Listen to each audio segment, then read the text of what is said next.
Well, so today's the feast day of St. Thomas Aquinas. This is a special day for me. It was 15 years ago, about this hour, that I packed my car after having gone back to North Carolina, having been with the Marians and in seminary for 3 years. I left. I just really was struggling with what God's will was for my life. And God's amazing because I had not put proper closure to some things in North Carolina, and he let me go, and then I was able to put closure to that. Now have never looked back. And it was 15 years ago at this very moment that I was packing the car and leaving North Carolina to come back to the Marian Fathers. And so I give thanks to God for that. Now I can't imagine not being part of the Marian Fathers and being a priest. It's so amazing that I ever doubted, but it was me who doubted. It wasn't discerning properly. And so now God, the beauty of having more clarity in one's life. And that's what St. Thomas helps give us, clarity.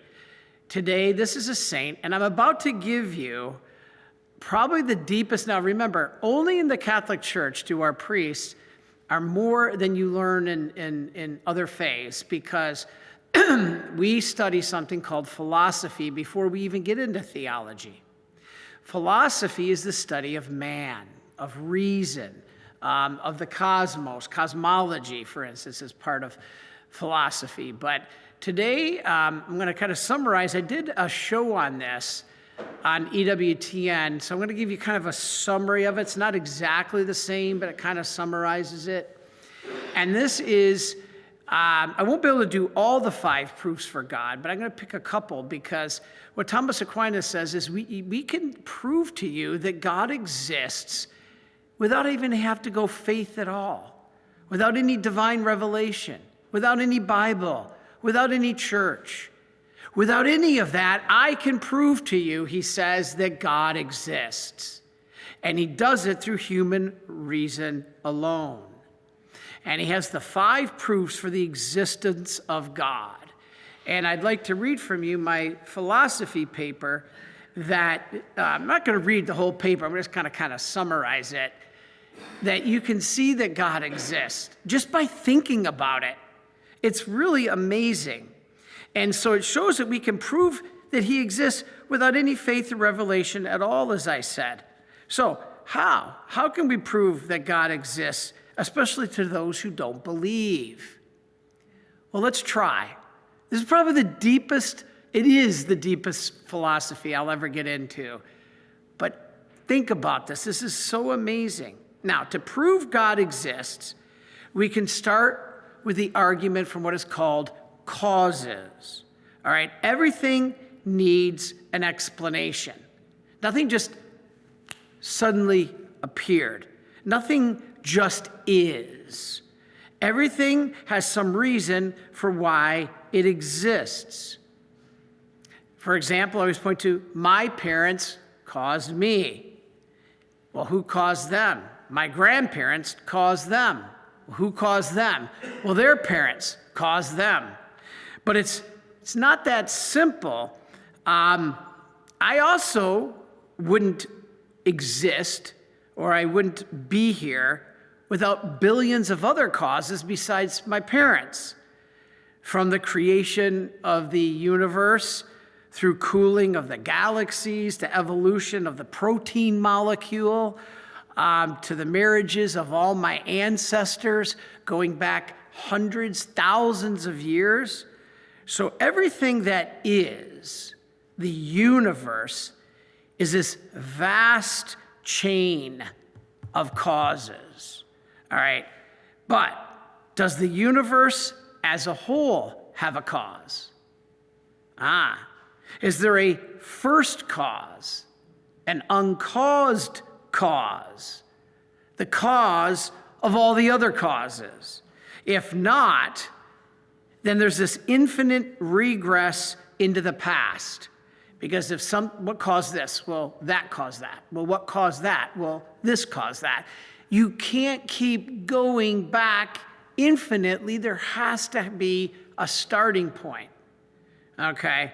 This infinite regress of causes into the past with no first cause or link in some great cosmic chain isn't possible. So if yes, then there must be a first cause, an eternal, independent force or being with nothing above it, nothing creating it, nothing before it, nothing supporting it. It exists by itself. For if something else caused it, it's not the first cause. Then you would go again, well, what caused that? Well, something else caused that. You have to get somewhere.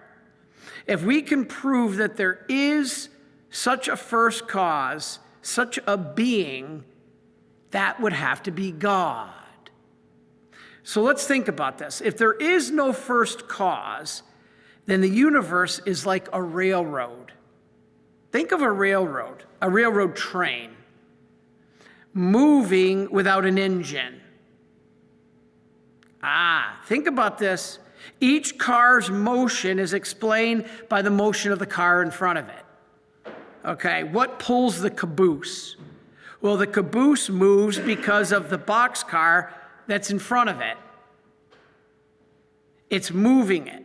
If the boxcar, and then the boxcar pulls it. So the boxcar moves from what? What moves the boxcar then? Well, the cattle car ahead of it. The cattle car ahead of the boxcar is pulling the cattle car. Well, what pulls the cattle car? Well, the car in front of it. But eventually, you have to get to the engine, where it all begins. If there's no engine to pull that first car, to pull it, and thus the whole train, it doesn't work. But that's what the universe is like if there is no first cause. It's like a train without an engine. It can't work. Dependent beings like us, we're dependent animals. We cannot cause ourselves. I did not cause myself. We are dependent on our causes, all right? But somewhere, that chain of causes had to have a beginning, a first cause. If there's no independent being, no first cause, no God by which to start, then the whole chain of dependent beings, us and animals, is dependent on nothing. And if we're not dependent on anything, if we're dependent on nothing, we can't exist. But we do exist. Thus, there has to be an independent being, a God. The common point is if there were no first cause, there could be no second causes. Now, there are second causes. Take a look around you. Things that change because you changed it. I threw a long time ago a softball early in the springtime and threw the ball, and it was fouled off by my friend and went through a window. I always tell the story of a broken window. And the cause of that broken window was the ball. The ball was caused going through the window by my throwing it. So there are second, third, fourth causes all around us. And there are these second causes, things that change are changed. They're changed by something. The window was changed, it became broken. Well, how did it change? It was changed by something, the ball. So things that are created by something. Just like things are changed by something. Things that continue to exist are sustained by something. So there is something greater. None of it is by chance. So I want to finish with just picking a couple of these 5 proofs by Thomas Aquinas. Just an amazing, the greatest saint for reason and intellect and theology and philosophy that the church has ever had. And thank the good Lord, our seminaries are now getting away from this craziness of the 60s and 70s and 80s that we're going now back to the Thomistic. That's where I was trained, Dominican House of Studies in Washington, D.C. Totally Thomistic training. Holy Apostles in Cromwell, Connecticut. Thomistic. So let's go through this real quick. I'm only going to pick a couple, but because I'm running, I don't want to go too long here, but Aquinas had these 5 proofs for the existence of God. And these are fascinating ways, as I said, to show that God is real without having to have faith at all. Just logic. All right? The first, the proof of motion. Motion. We observe motion all the time. It's all around us. You see me, I'm moving right now. Okay? Whatever is in motion now was at rest until it was moved into motion by something else. The baseball was sitting on the ground until I picked it up and put it into motion, and it went through the window. So what is in motion now was at rest until it was moved into motion by something else. This goes on, but at some point there has to be a beginning. Things cannot move ad infinitum. Well, what moved that? This. Well, what moved this? That. Okay, because then the series would have no beginning point, and therefore nothing could exist now, because nothing can exist without a beginning. Only God. There has to be a first mover, the beginning of all the other things that have moved. There had to be a first mover that itself was unmoved. We call that first mover God. All right, let's do 2 more quick ones. I just mentioned causes in the beginning. Let's just go a little deeper.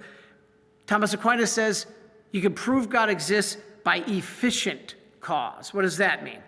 Everything in the world has its efficient cause, its maker. So I'm kind of building more on what I said earlier. And that maker has its maker. As I said, who made you? Your parents. Who made your parents? Their parents, as I said. But again, there cannot be an infinite series of such makers, like movers. There cannot be ad infinitum, because then the series would have no beginning point.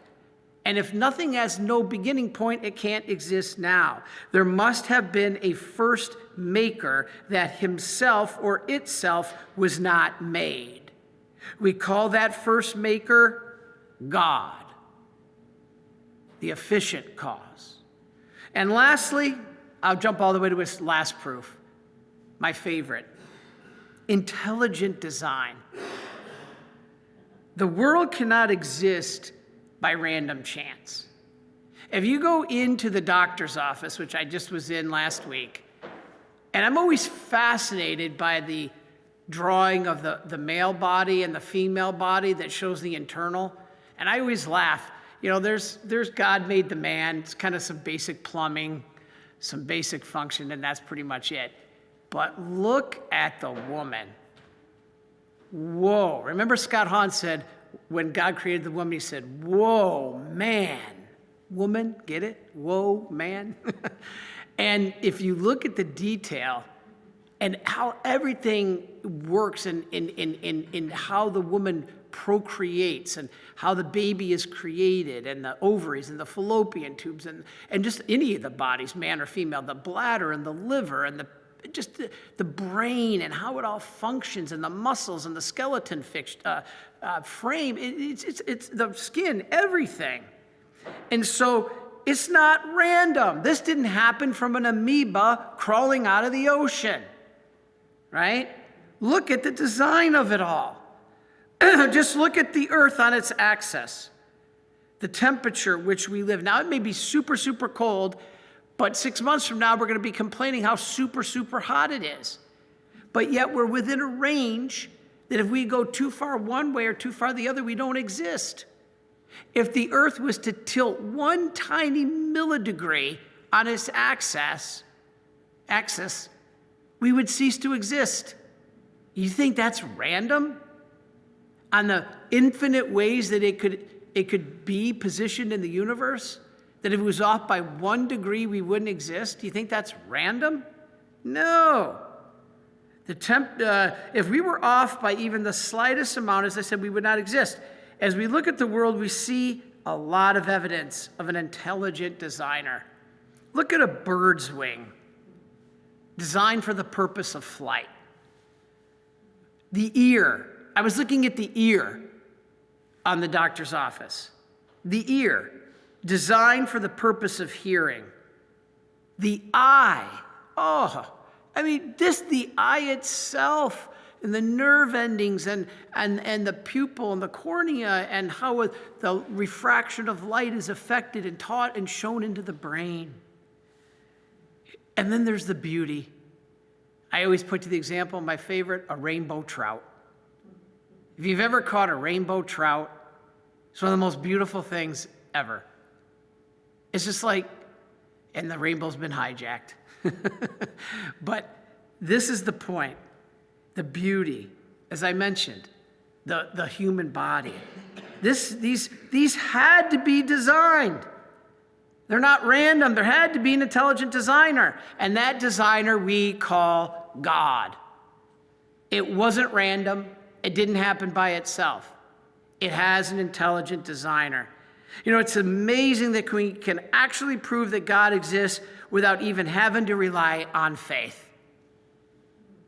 That's what this is. I could go on and on. If you'd like to see more about this, I did a talk on our EWTN show, Living Divine Mercy, where I go into much more detail about all the proofs of Thomas Aquinas. This is kind of a little summary. But it shows you that we can have just not only faith, but we can use our logic of our brain to know all the reason we are here, and giving our lives to God is real.